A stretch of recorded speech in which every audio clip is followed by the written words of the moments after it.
Nuestro ponente se llama Jorge Gonzalo Montarce y tiene 25 años de experiencia desarrollando tareas de responsabilidad en el área de recursos humanos y luego dirigiendo los sectores de empleo y pasantías desde la universidad, desarrollo profesional y actualmente educación continua y estudios de posgrado.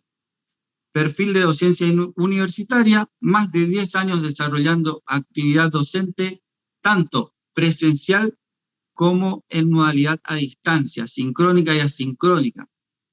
Coordinador de carrera, gestión de proyectos de tesis, tutoría y evaluación en grado y posgrado. Jorge, es un gusto tenerte, te doy la bienvenida, adelante. Bueno, muchas gracias, Rodrigo, por la presentación y a los valientes que se han animado en esta época de pandemia a lanzarse a generar estos congresos y estos encuentros para que maestros de toda Latinoamérica nos podamos encontrar y nos podamos de alguna manera ver y estar cerca. Me ponía a pensar en una hora qué podemos hablar sobre los aportes de la neurociencia al aula universitaria. Mi carrera de grado es Recursos Humanos y estoy hace muchos años recorriendo las aulas de la universidad. Yo era de los que nos manchábamos con tiza. Desde hace 2 años, de alguna manera, ya dejamos la tiza por el Meet, el Zoom, la distancia. Pero ineludiblemente el desarrollo de la neurociencia ha impactado en el aula y en la necesidad de formación constante de los docentes y de los profesores para poder, de alguna manera, con estas nuevas herramientas, mejorar sus clases. Cuando yo me refiero a una clase, me refiero al desarrollo del objetivo de transmitir un conocimiento, de transmitir una idea para que el alumno, a través de esta práctica, se quede con herramientas, se quede con conocimientos que después lo puedan aplicar y ser verdaderamente transformador. Si yo tuviera que hacer una secuencia, ¿no? El alumno debería adquirir esos conocimientos le generan habilidades y esas habilidades las aplica. Y yo me estoy refiriendo ahora en el campo profesional. Un ingeniero a lo largo de su carrera va a recibir un montón de conocimientos, esos conocimientos después se transforman en habilidades y esas habilidades las pueden hacer para transformar. Y desde que aprende matemática y otras herramientas puede llegar a construir un edificio. Este es el recorrido que hace. Como ya ustedes vienen, de alguna manera en los últimos años las neurociencias impactan decididamente en muchos ámbitos y la educación no se queda fuera. Cuando yo hablo de neurociencias, vamos a hablar primero, en un primer momento, de la investigación del sistema nervioso y especialmente entramos en el cerebro. Y después, cuando avanzamos a la neurociencia educativa, vamos a ver que en la neurobiología y en el aprendizaje hay un vínculo, ¿no? Que de alguna manera nos acerca, de un vínculo que de alguna manera estrecha una relación para conseguir el aprendizaje. Nosotros vamos a hacer un vínculo en el que vamos a hablar hoy, la emoción, ¿no? ¿Y por qué quiero hablar de la emoción? Porque yo creo que la emoción, y esto es algo que nos ha traído mucho el desarrollo de la neurociencia y entender y escuchar, ¿no? Cómo trabaja el cerebro de los alumnos, sean estos alumnos de nivel primario, secundario o universitario, el que yo más conozco, ¿no? La emoción es un provocador de atención. La emoción es la base y el sustento para que una persona pueda estar y sostener la atención. Y esto también es particularmente importante en estos 2 últimos años que venimos trabajando, ¿no? Donde las aulas se cerraron, durante esta tragedia universal que es la pandemia, vino a cortar con gran parte de nuestra vida natural y nos trajo a tener que trabajar desde casa. ¿Cuántos de ustedes están disfrutando o viviendo este congreso? Porque también la pandemia abrió las puertas y abrió las cabezas para que nosotros pudiéramos empezar a darle más espacio a la virtualidad. Y ya la virtualidad se hizo parte de nuestra vida. Cada uno de ustedes desde sus casas, ¿no?, han podido sumarse a este congreso, pero seguramente han hecho cursos, han estudiado, se han reunido con gente de muchos lugares sin tener que moverse de su casa. Esto es un cambio.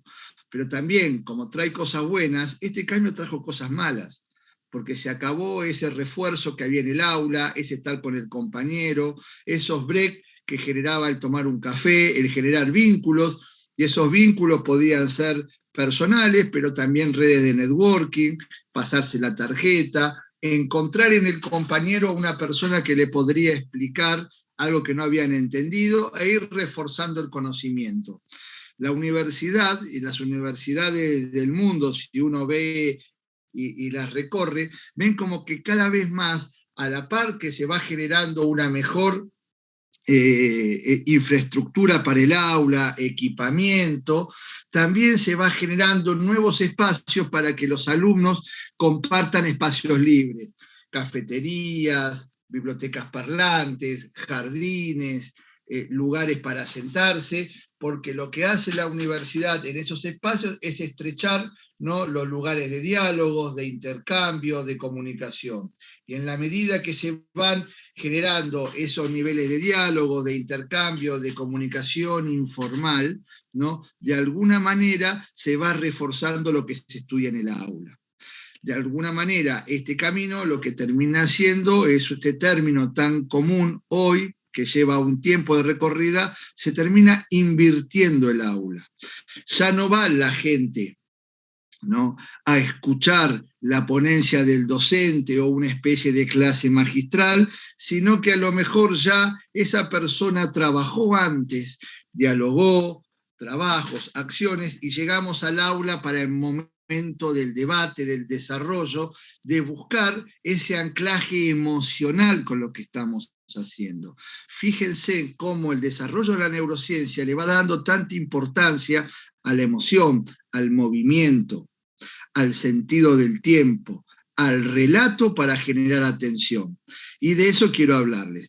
Y lo que me gustaría hacer ahora es intentar hacer con ustedes, ahí desde sus casas, mirándonos por el canal de YouTube, ¿no?, de alguna manera que ustedes tengan una pequeña experiencia.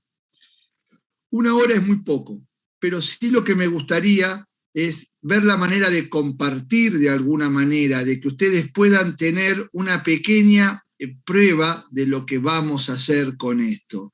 Lo que voy a hacer ahora es llevarles a ustedes un ejercicio con música. Les voy a pedir a todos donde estén, ¿no?, que cierren los ojos un momento y que intentemos tener nuestro espacio. ¿Esto por qué es importante? Si yo esto fuera en el aula y voy y entro y le pido a los alumnos, cierren los ojos, nos relajamos, ¿no?, lo que voy a generar, o lo que debería generar el docente, es curiosidad. Es curiosidad por lo que va a venir. La curiosidad es muy importante para mantener la atención. Cuando el conocimiento que se imparte, cuando la clase que se da no genera sorpresa, muchas veces genera aburrimiento.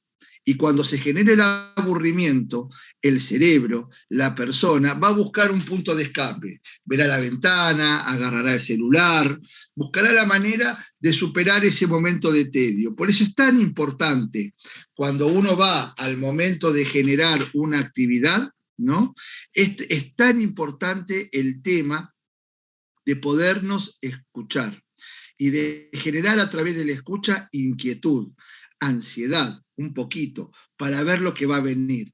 Cuando yo logro generar que el alumno se quede con las ganas de lo que viene, que tenga ganas de más, gané la primera batalla para el conocimiento. Y la batalla para el conocimiento, la batalla para que la cabeza de ese alumno esté abierta, es generar atención. Y la atención, para generarlo, lo vamos a traer de la mano de generar emoción, ¿no?, pero también expectativa por lo que va a venir.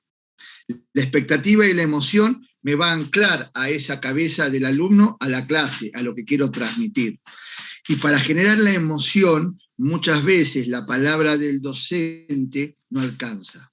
¿Por qué? Porque hay muchas personas que han hecho otras cosas que funcionan mejor y el docente las puede traer al aula para generar que el aula sea un espacio multisensorial. Sobre todo cuando lo hacemos acá por la computadora. Escucharme a mí hablar durante una hora sería tedioso, sería complicado. Entonces, lo que voy a hacer ahora es una experiencia. Yo no he trabajado con canal de YouTube, ¿no? Generalmente las clases son en Meet, en Zoom, y puedo estar más directamente vinculado con los alumnos. Es pasarles un tema de música, para que ustedes cierren los ojos y los escuchen. Y el tema del que vamos a hablar es del cambio, porque en realidad la aplicación de las neurociencias, entender que la neurociencia es un conocimiento que ha desarrollado la humanidad y que lo tenemos que tener, lo tenemos que utilizar, que sería un desperdicio no escuchar lo que dice la neurociencia para mejorar, ¿no?, nuestras clases y a través de nuestras clases mejorar el desempeño, ¿no?, de nuestros alumnos. Es que tenemos que animarnos a hacer cambios, animarnos a buscar otros recursos y a través de esos recursos enriquecernos. Entonces, les voy a pedir ahora que me dediquen 5 minutos de su vida a cerrar los ojos y a pensar en el cambio. Y a través de un tema que lo canta magistralmente Abel Pintos, que es un cantante argentino, yo calculo que en Latinoamérica todos lo deben conocer, ¿no?, con un tema de Mercedes Sosa, pensar en el cambio, porque el cambio traspasa toda nuestra vida. Cambiamos en lo personal, cambiamos en lo laboral, cambiamos en cómo hacíamos las cosas. ¿Y por qué yo vuelvo a esto? Porque como docentes tenemos que estar preparados, y la neurociencia nos acerca mucho a eso, que hoy tenemos que empezar a funcionar. Algo que se viene diciendo hace mucho tiempo, pero a veces no se hace. Los profesionales del mañana, los profesionales de hoy y también los profesionales de ayer tuvieron que aprender a olvidarse y volver a aprender. Y la vida del profesional que se viene va a ser cada vez un círculo mucho más rápido de aprender, olvidarse y volver a aprender. Imaginen ustedes un profesional de ciencias de informática o de tecnología, o uno de medicina. Lo que estudia en primer y segundo año de la carrera, cuando se reciben después de 4, 5, 6 años, ya es obsoleto. Entonces, esa persona no solamente tiene que ir al aula universitaria a aprender conocimientos concretos y puntuales, sino tiene que ir al aula universitaria a adquirir la habilidad, a adquirir el concepto y a adquirir la ideología de aprender, olvidarse y volver a aprender. Porque si yo no estoy jugando toda mi vida con un círculo de aprender, olvidarme y volver a aprender, voy a quedar atado a conocimientos, a habilidades que ya el mundo profesional, que el mundo del trabajo no va a requerir. Lamentablemente, aunque sea una palabra dura, cuando un profesional no aprende, olvida y vuelve a aprender, corre el riesgo de quedar obsoleto. No obsoleto como persona, obsoleto en el paquete de habilidades y conocimientos que un profesional tiene que tener para conseguir el trabajo que le va a dar futuro. El presente es hoy, pero ese presente construye el mañana. Y en líneas generales, esa construcción del mañana se hace en base a cambio, desarrollo, innovación, nuevas tendencias. Tenemos que estar preparados para entender estos cambios y poder vivir en una vida cambiando. Entonces, sin más, los invito a escuchar un tema que seguramente les va a gustar mucho, pero no solamente para el sentido de escucharlo y de emocionarlo. Les pido que cierren los ojos, ¿no?, y pensemos en el cambio, en cuántas cosas tenemos que cambiar, en cuántas cosas tenemos que ver y cuántas cosas son importantes a la hora de desarrollarnos.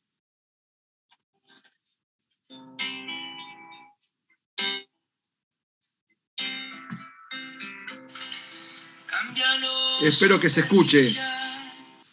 Cambia también lo profundo, cambia el modo de pensar, Cambia todo en este mundo, cambia el clima con los años, cambia el pastor su rebaño, y así como todo cambia, que yo cambie no es extraño.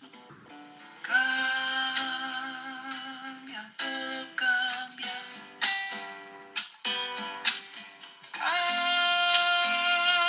Cambia, todo cambia. Cambia, todo cambia. Cambia, todo cambia. Cambia el más fino brillante, de mano en mano su brillo. Cambia el nido el pajarillo, cambia el sentir un amante, cambia el rumbo el caminante, y aunque esto le cause daño, y así como todo cambia, que yo cambie no es extraño, y cambia, todo cambia.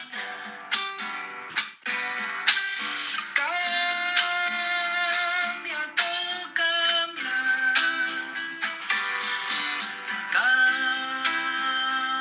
Cambia, todo cambia.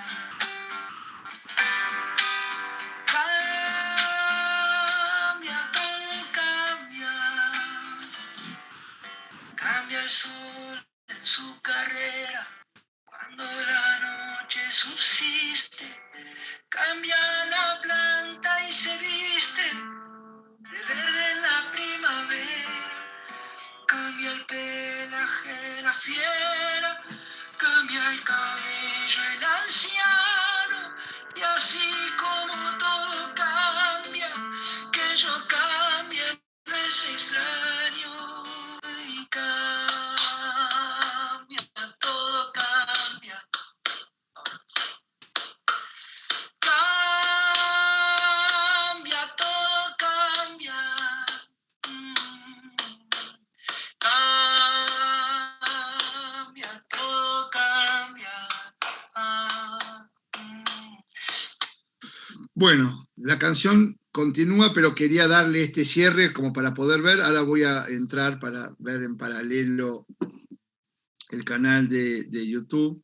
Pero me gustaría un segundito que se queden con esto reflexionando, que se queden con esto pensando un poquitito en el cambio, para hacer ahora una disección de lo que pasó con este tema y cómo desde la neurociencia podemos aplicar, podemos entender cómo impacta esto en la cabeza del alumno. Que es fundamentalmente una disección de lo que pasó con este tema y cómo, ¿no? Bueno, yo estoy ahora y ver si alguno, esto viene con un poquitito de delay.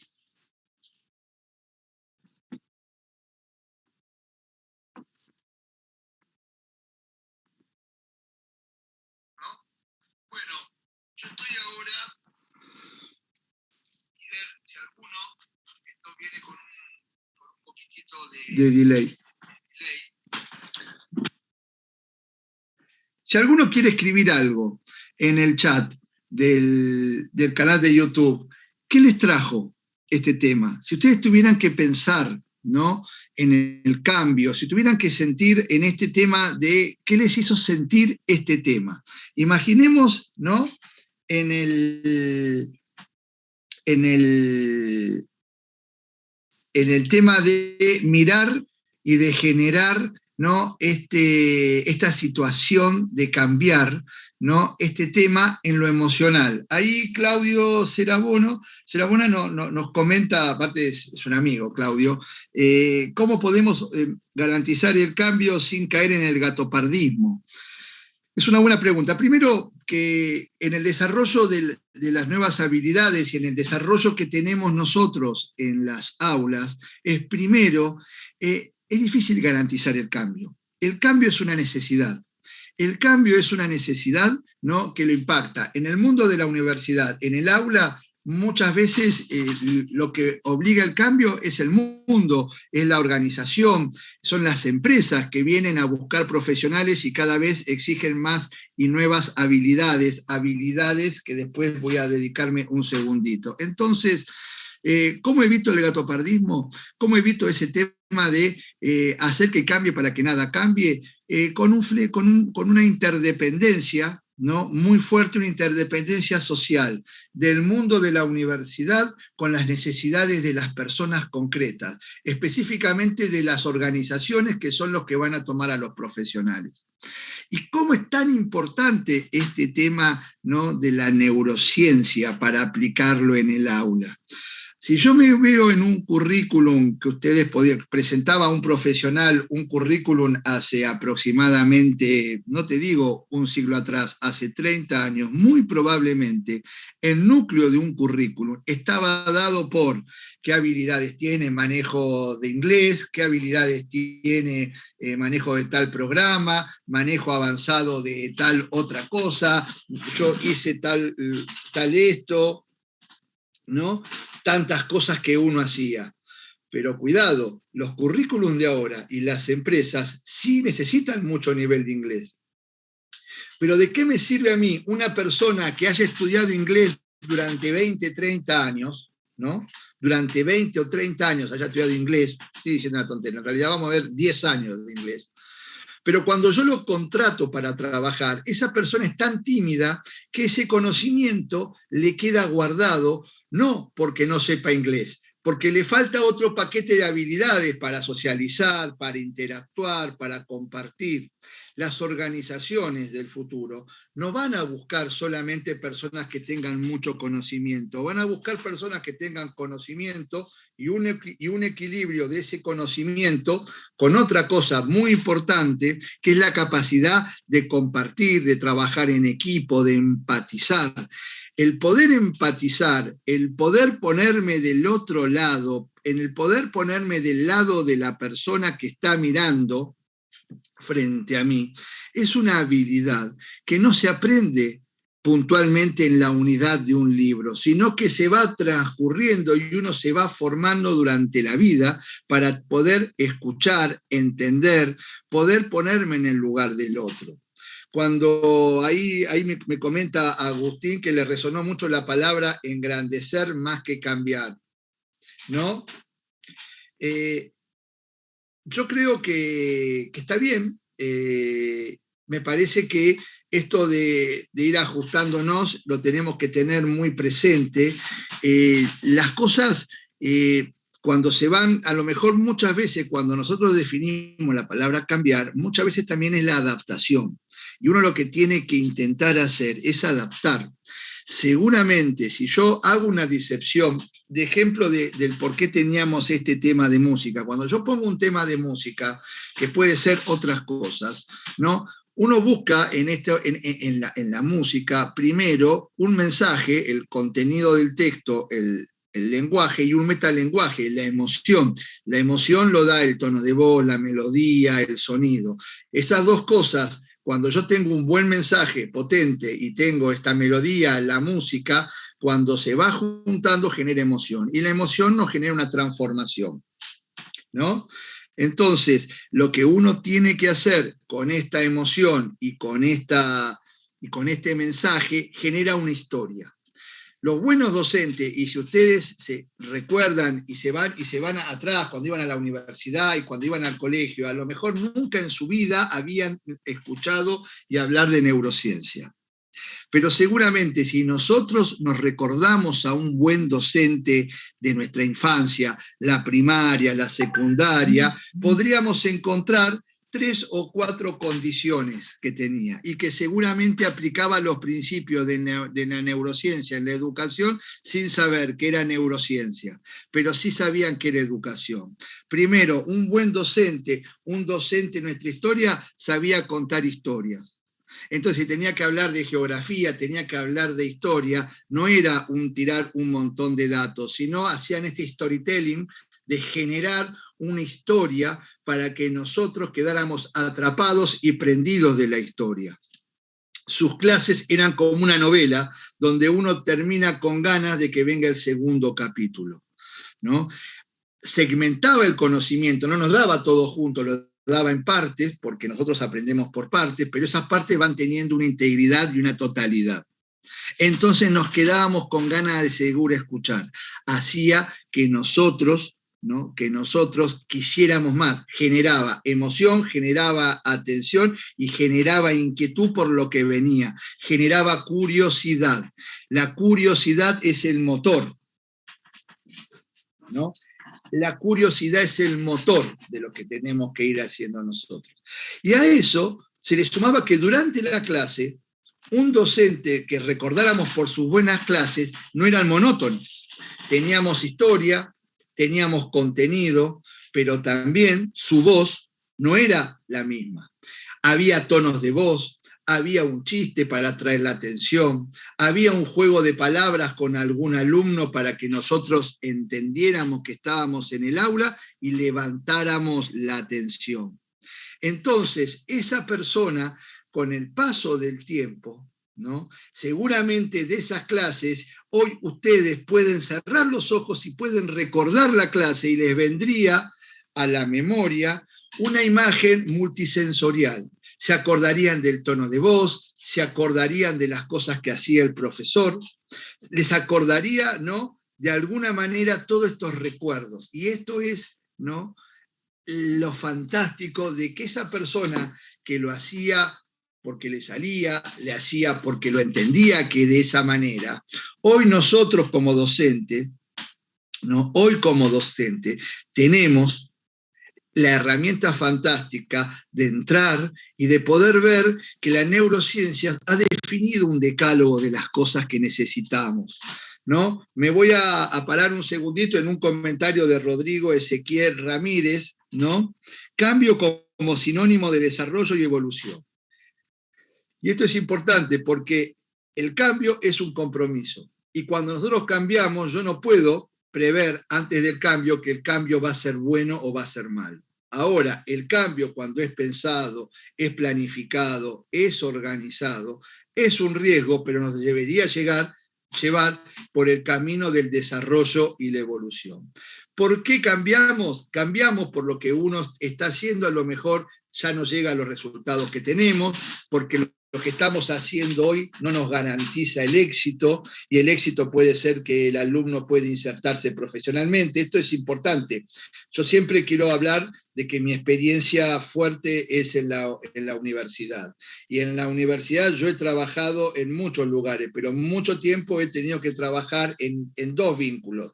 En el vínculo que hay del alumno que termina la secundaria y empieza la universidad, que digamos la punta de abajo, donde lo que hay del alumno hay más que todo ilusiones, hay pocos conocimientos, pero hay un momento importantísimo en la vida del joven, que muchas veces en Latinoamérica, porque he tenido suerte de he estado en Chile, he estado en Colombia, ¿no?, en universidades grandiosas, he estado visitando la Uniminuto de Dios, la Católica en Chile, un montón de universidades, ¿no? El alumno que termina la secundaria muchas veces no está preparado para una decisión trascendental como una carrera que te debería, de alguna manera, definir el resto de tu vida, cosa que ya no es tan así, pero que de alguna manera está en el imaginario. Le estamos pidiendo a un chico de 17, 18 años, que hasta ese momento el padre tomó un montón de decisiones, ¿no? Bueno, y ahora tenés que elegir lo que vas a hacer el resto de tu vida. Y el chico mira, ¿no?, ¿a dónde me escapo?, ¿no? El chico no tiene idea de la trascendencia que es elegir una carrera, porque una carrera nos va a ir definiendo. La carrera va a ir definiendo a las personas. La persona va a ir y va a ir definiendo, claro, los abogados, la forma de ser un abogado, un ingeniero, un médico, los amigos, relaciones. Es muy importante. Y generalmente la gente se da cuenta del impacto que tuvo la carrera que eligió, no cuando recién empieza, muchos años después. Y también he tenido que trabajar, por suerte bastante, en otra área muy importante del mundo de la universidad, que es cuando el alumno termina la carrera universitaria y salta al mundo del trabajo, y salta a sus primeras experiencias laborales. Y ahí tiene que salir, ¿no?, quizás de la protección que te da el aula universitaria, la posibilidad de practicar, la posibilidad de equivocarte, a donde los recursos son finitos, donde el tiempo, las exigencias van cambiando, ¿no? Y donde esa persona que estuvo en la universidad entre 4 y 6 años, no solamente tuvo que haber adquirido los conocimientos propios de su profesión, sino los conocimientos que le facilite socializar, vincularse, generar relaciones. El encuentro humano va a ser fundamental en cualquier profesión, sea cara a cara o por modos virtuales. Poder mirarnos a la cara, entendernos, poder leer cuando la persona está hablando, lo que quiere decir. Entender la comunicación es un fenómeno muy complejo, porque no es solamente lo que estoy diciendo, sino cómo lo estoy diciendo. Un mensaje está compuesto básicamente por estos dos canales, lenguaje y metalenguaje, ¿no? Y cuando yo hablo, les digo una cosa, pero también tengo que aprender a que mis gestos acompañen esa comunicación. Y la persona que está del otro lado también tiene que entender, ¿no?, que cuando yo estoy del otro lado, tengo que ver, analizar y entender lo que me está diciendo, lo que me dice y cómo me lo dice. Muchas veces ustedes, ¿no?, y esto sí son evidentemente, nosotros evolucionamos del mono y el mono en su momento se comunica por gestos, posturas, olores, gruñidos. Ahora, en la sociedad moderna, bueno, los olores los descartamos porque está el perfume y el desodorante, pero no los gestos y las posturas. Y muchas veces ustedes, a lo mejor, no conocen mucho de qué está hablando la persona, pero dicen, no me genera confianza. Los gestos, las posturas, el cómo lo dijo, me puso un freno. Por lo contrario, a veces, con la forma de hablar de una persona, ¿no?, refuerza lo que está diciendo y me genera marcos de confianza. ¿Qué quiero decir con esto para volver al aula y a la neurociencia? El desafío que tenemos es formidable. ¿Por qué es formidable? Porque cada vez más, ¿no?, las organizaciones exigen más, y cada vez más los jóvenes vienen munidos quizás con mucha información y quizás pocos conocimientos. ¿Qué quiero definir con la información y los conocimientos? Es que si a ustedes les puede pasar, a veces hoy pasa y les pido que tengan, los que son padres, yo soy papá, ¿no?, de chicas que están en 6º grado, tienen 11, 12, 13 años. Con el tema de la informática y del desarrollo de la tecnología y estos 2 años de estar atrapado, mis hijas hacen en Instagram un espacio para sus series en inglés y en español, pero si les pido de ir a hacer una cama o lavar los platos, no saben hacerlo, ¿no?, o no saben por dónde empezar. Esto es lo que digo, recibimos en la universidad gente que tiene a lo mejor mucha información, mucha más información de la que dispusimos nosotros, porque en un celular, en algo tan chiquito como esto, tienen el acceso a un montón de conocimiento, pero la información, ¿no?, por sí sola no genera conocimiento para aplicar. Muchas veces muchísima información desinforma. Por eso es importante empezar a medir y a transmitir estas cosas. Cuando uno recibe un examen médico y ve que a lo mejor hay un valor que no es el adecuado, cuando recurrimos a Internet nos agarra un pánico. ¿Qué tenemos? ¿Qué pasó? Estamos terminados.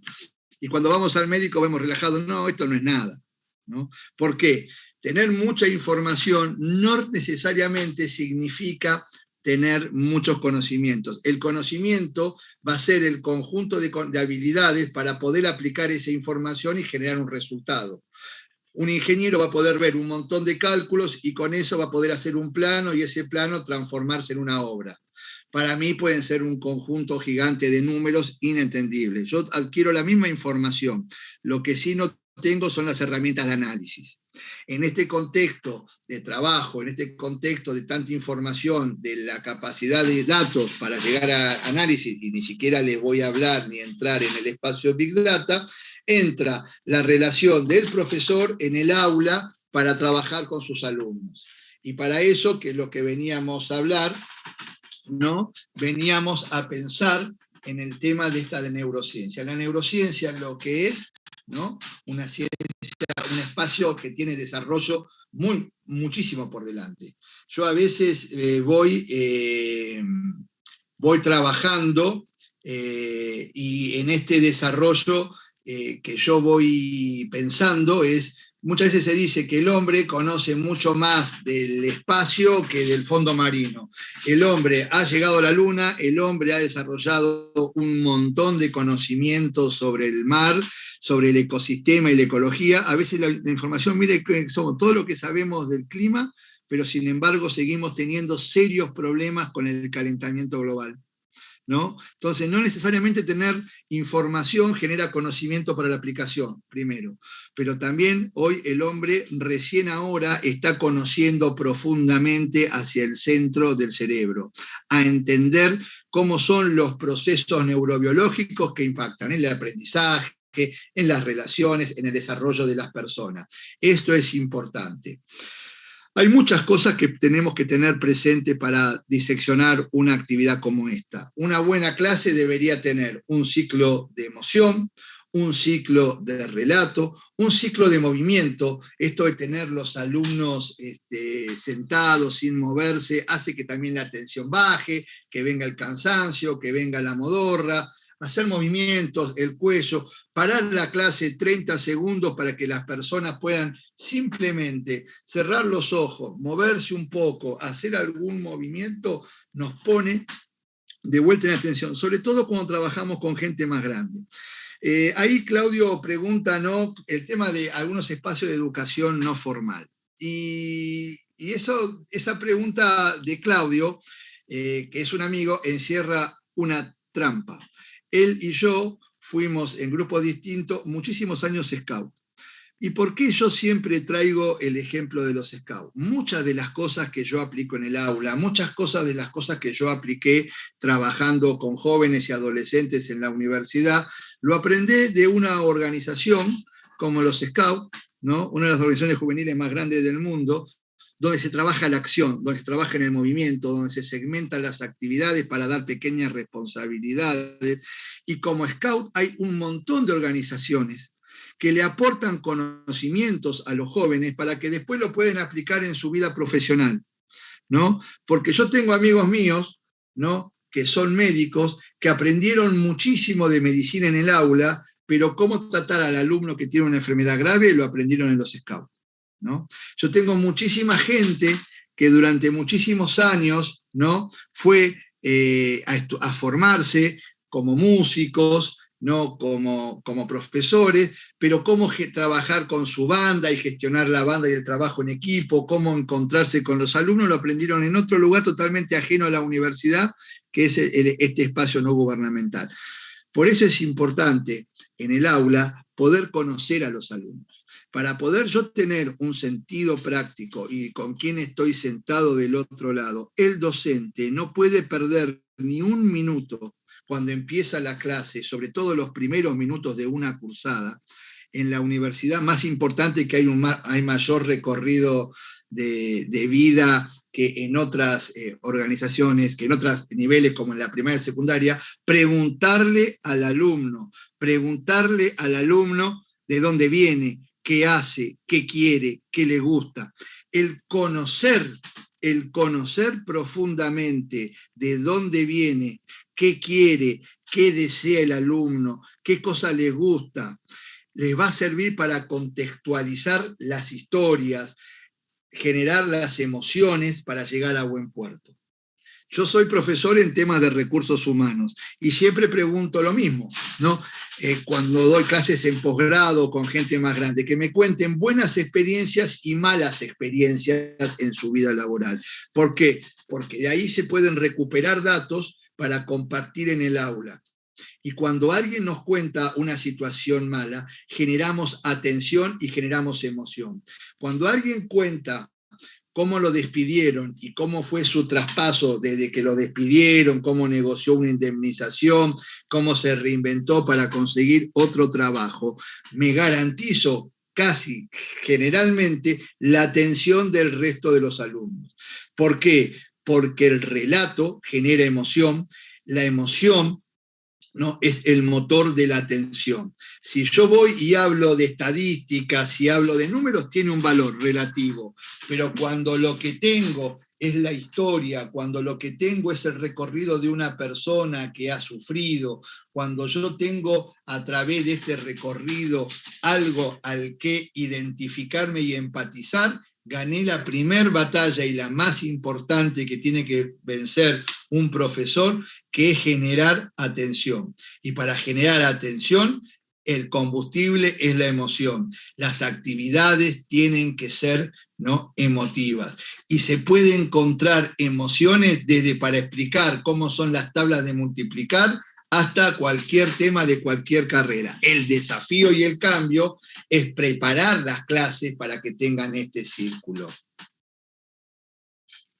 Voy a tomarme ahí para podemos decir que de la facultad salimos con cierta información, pero el verdadero conocimiento se adquiere en el aula con los alumnos.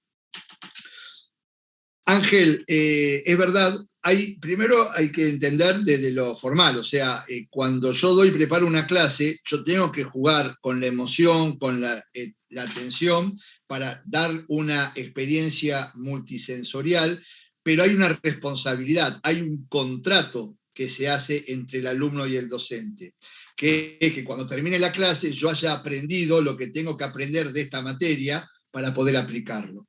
Lo que sí es verdad es que muy probablemente la experiencia del alumno enriquezca muchísimo el transcurrir de esta aula.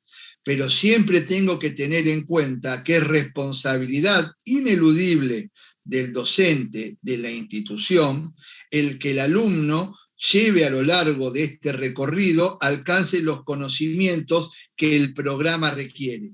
Porque atrás de esto hay una responsabilidad, ¿no? Hay una responsabilidad. El arquitecto a hacer casas, el médico salvar vidas, el profesional de sociología poder hacer un análisis sociológico con exactitud, ¿no? Es muy probable que en distintos niveles y trabajado orgánicamente podamos encontrar en el conjunto de experiencia del alumno, ¿no?, un montón de emociones que motoricen la atención. Pero uno lo que tiene que hacer es utilizar esto de manera ordenada, para que la clase no sea solamente un conjunto de experiencias y anécdotas, sino que el conjunto de experiencias y anécdotas sirvan como anclaje, ¿no?, al desarrollo del programa. Porque el vínculo, el contrato, lo que yo tengo que cumplir cuando termine la materia es que el alumno haya aprendido lo que tiene que aprender. Haya aprendido lo que tiene que aprender para llegar a buen puerto cuando tenga que salir a ejercer su profesión. Porque ese ejercicio de la profesión van a depender vidas, bienes, negocios, en fin, un montón de acciones, ¿no?, que lo tenemos que pensar. Por eso me parecía importante empezar por este lado. Sigo escuchando y esperando a todos los participantes que quieran participar, consultar, hacer comentarios, estoy a disposición. A la vez que genero este movimiento y tenemos este tema, me parece que hay dos cosas que me gustaría pensar, que son en realidad tres. Primero, el movimiento, el ejercicio. Las clases estáticas, las clases que hay clases en las universidades que llegan a durar 3 horas y media, y hay cursos de capacitación, ¿no?, que a veces, sobre todo ahora no tanto por la distancia, pero muchas veces teníamos que estar desplegándonos, viajando, moviéndonos, entonces las empresas acumulaban una capacitación en muchas horas. Un ejemplo es, de alguna manera, esta maravillosa actividad. Yo he visto la riqueza que hay, ¿no?, la riqueza que hay de ponencias, una tras de otra, y todos ustedes han tomado este desafío de seguir las ponencias, de formarse, de desarrollarse, de alguna manera de estar trabajando en su capacitación, pero son 1, 2, 3, 4, 5, a lo mejor estamos 10 horas frente a la computadora. ¿A dónde queda nuestra atención? ¿Cómo puedo hacer yo, como docente, para pensar en cómo funciona la cabeza, para, si no me queda otra que hacer una clase larga, porque es la única posibilidad que tengo para juntar a los alumnos, porque a veces es mejor que vengan pasa mucho en las empresas, ¿no? Que si tengo que mover gente de lejos, prefiero pagar una noche de hotel y que esté 2 días full time de 8 o 9 horas que hacer una actividad en 4 días donde los costos se encarecen. O en una universidad, a lo mejor sería mejor dar 2 horas de clase y después que trabajen, pero como yo no puedo mover al docente ni a los alumnos tanto tiempo, hago bloques de clase que pueden ser 3 horas y media reloj. Entonces, ahí, ¿no? También es importante entender que la neurociencia nos ha dicho claramente que en la medida que va pasando el tiempo, en la medida que el tiempo se va acumulando y vamos pasando tiempo tras tiempo, la capacidad de atención de esta persona va bajando. Pero sí hay pequeñas acciones que podemos hacer, ¿no? Para poder de alguna manera poder salir a jugar a ese del tiempo. Y lo que yo siempre hago es, cuando doy clases largas, parece una tontera, pero cada media hora, aparte de los breaks, cierren los ojos, levanten las manos, respiren alto, hagan algún movimiento, giren el cuello, ¿no? Ese tipo de pequeñas acciones hechas en el tiempo me cortan poco la clase, pero ese tiempo que yo pierdo de clases, entre al principio la risa del alumno, ¿qué estamos haciendo, profesor? No. En la medida que les va sirviendo, en la medida que vamos reforzando estas experiencias, lo que yo gano es la calidad de atención de ese alumno que está 3 horas rindiendo muchísimo más, rindiendo muchísimas más cosas para poder hacer y para poder desarrollarlas. Entonces, lo que yo creo que es importante tener en cuenta es las posiciones, la necesidad que uno tiene que hacer de mantener la atención. Porque a veces lo ideal sería dar clases de 45 minutos y soltar a los chicos. Virtualmente es más fácil hacerlo, pero cuando volvemos a la presencialidad, chocamos contra las necesidades, chocamos contra los tiempos, y esto es muy importante. Por eso, el movimiento que vaya cortando me sirve para manejar la atención, y siempre en la medida que yo haya generado un circuito de emoción y de curiosidad por lo que va a venir, retengo a los alumnos con mayor calidad, ¿no? Y mayor cantidad, ¿no? De tiempo. El otro problema y el otro gran desafío que tenemos los docentes de la universidad, pero también esto va en todas las áreas, ¿no? Es el tema de bajar el estrés, ¿no? Bajar el estrés es algo fundamental. Muchas veces los chicos, ¿no? En todos los niveles, antes de las evaluaciones, ¿no? van incrementando su nivel de estrés. Y el estrés impacta sobre lo cognitivo, ¿no? Uno tiene que intentar a lo largo de la cursada generar a lo largo de este tiempo, ¿no? El bajar los niveles de estrés. Cuando yo estoy estresado, cuando estoy emocionalmente comprometido, evidentemente mis herramientas cognitivas bajan. Entonces, muchas veces esas personas no rinden en la evaluación lo que verdaderamente conocen. Pero hay algo más importante que bajar el estrés para la evaluación. En la vida profesional de ese alumno que va a salir de la universidad, tenemos que prepararlos a manejar el estrés, porque el estrés va a ser algo con lo que vamos a convivir. El estrés no es ni malo ni bueno. El estrés es algo fundamental. De hecho, el estrés es una herramienta que nos ha dado la naturaleza. ¿Y por qué nos ha dado una naturaleza? Y porque cuando nosotros éramos todavía, el proceso de hominización recién empezaba, el estrés nos hacía mantener alerta para cuando aparecía el león que nos quería comer, poder salir corriendo y escaparnos, ¿no? Entonces, el estrés nos permitió vivir. Entonces, la atención, la adrenalina es importante.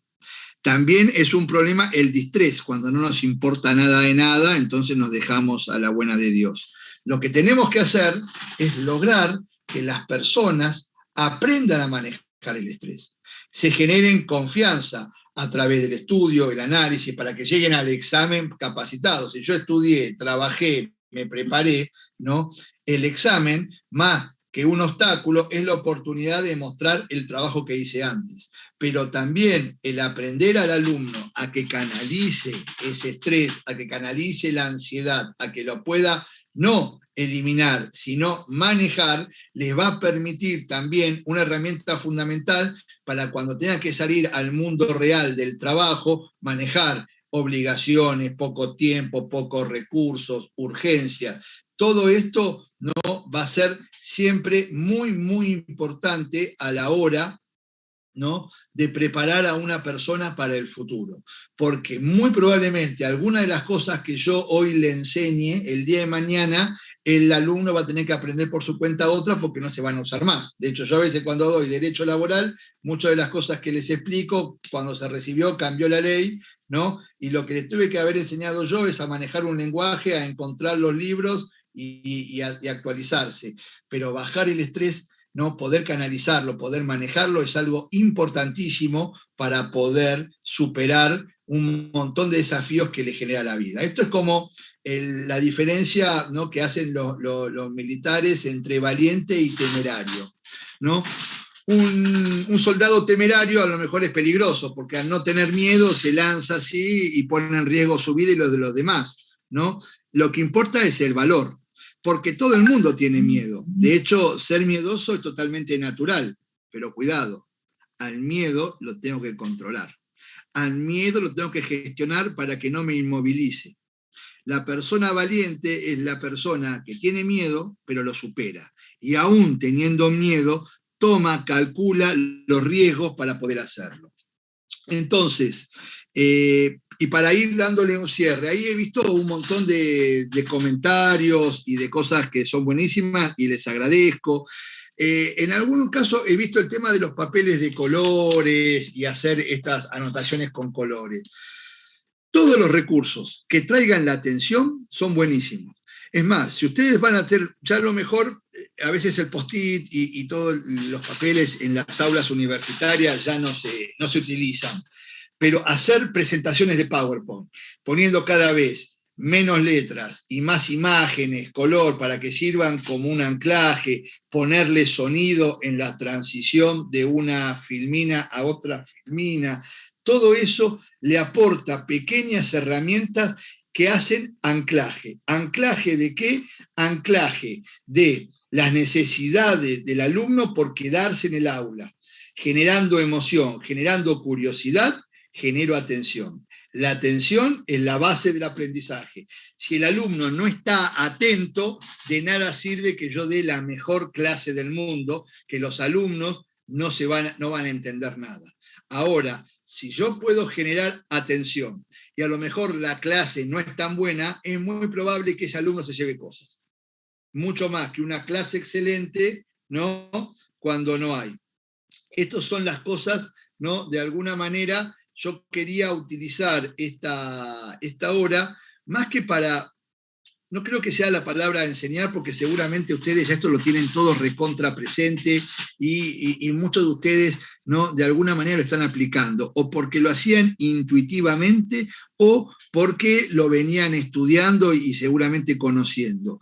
Pero yo creo que en este tema de acciones, el empezar a arriesgarse a innovar en nuestras clases, teniendo presente la emoción, el relato, buscando cosas nuevas, buscando conocer a los alumnos para traer al aula experiencias, creo que por ese lado, ¿no?, tenemos nosotros la posibilidad, ¿no?, de hacer un mayor aporte a que el alumno esté atento, y si el alumno está atento, es la materia prima para enseñar, ¿no? Esto sería el gran desafío de la innovación en el aula, y sobre la base de esta innovación construir un nuevo paradigma de educación, donde hoy que ya tenemos la suerte de tener más claro la neurociencia, pero también en esto creo que de acá a 5 años los desarrollos de neurociencia, sobre todo de neurociencia educativa, ¿no?, van a ser tremendos, porque hay una necesidad de aprovechar mejor el tiempo, el alumno está mucho más demandante y necesita más herramientas. Creo que va a ser muy, muy, muy, muy importante el aporte de esto para ir cambiando. Y seguramente dentro de unos años vamos a encontrarnos con una educación que va a cambiar muchísimo. Todas los niveles educativos, pero por lo menos en cómo se trabaja la educación superior, creo que se abre un futuro donde cada vez más va a impactar la virtualidad, donde se van a generar el trabajo en espacios a la distancia, donde vamos a convivir en espacios sincrónicos, como puede ser esto, y con más trabajo asincrónico, la gente trabajando de su casa, sin desplazarse tanto, evitando un montón de acciones que pueden estar, ¿no? Porque cada vez más las personas y la tecnología van a generar que estemos obligados a autotransformarnos y transformarnos todo el tiempo. Y ese es un desafío. No sé lo que viene, si es bueno o si es malo, va a depender de todos nosotros, del compromiso, del vínculo con la realidad, con la interdependencia que tiene que tener el aula con la práctica profesional y entender cómo va evolucionando la cabecita de nuestros alumnos a la hora, ¿no?, de entender, de sentarse en el aula y desarrollarse.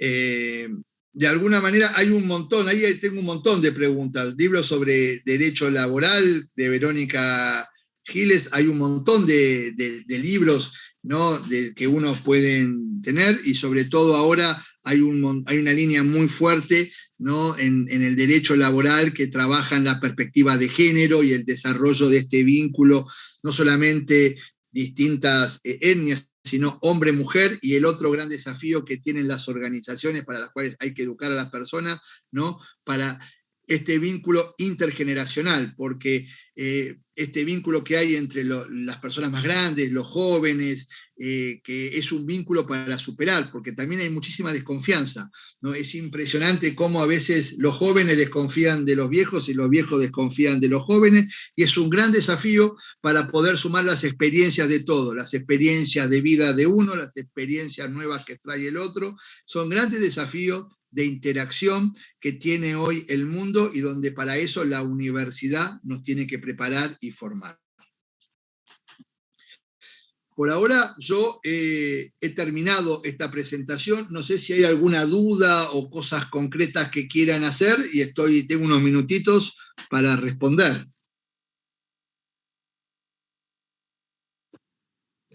Perfecto, Jorge, la verdad, una temática muy interesante, muy linda ponencia. De mi parte, quiero saludarte por hacerle honor a la profesión hoy en tu día, así que feliz día.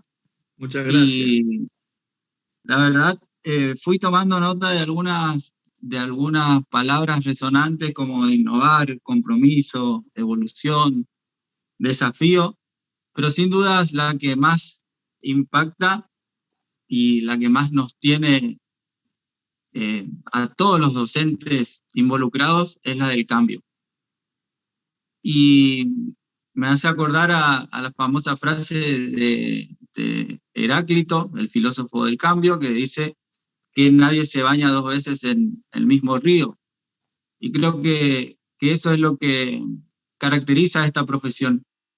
Nosotros, como docentes, nos reinventamos día a día, y últimamente quedó muy marcado esa idea de cambio constante con esto de la pandemia, donde tuvimos que reinventarnos de pasar de una presencialidad, del contacto, del vínculo con el alumno, a trabajar desde atrás de una pantalla. Muy identificado con tu ponencia, Jorge. Muchísimas gracias. Es un placer poder tenerte en este evento. Un placer conocerte. Y te dejo unos minutos como para dar tu saludo, porque preguntas prácticamente no quedan. Ya las has leído a la gran mayoría. Así que quedaría tu saludo de despedida. Y nuevamente, muchísimas gracias.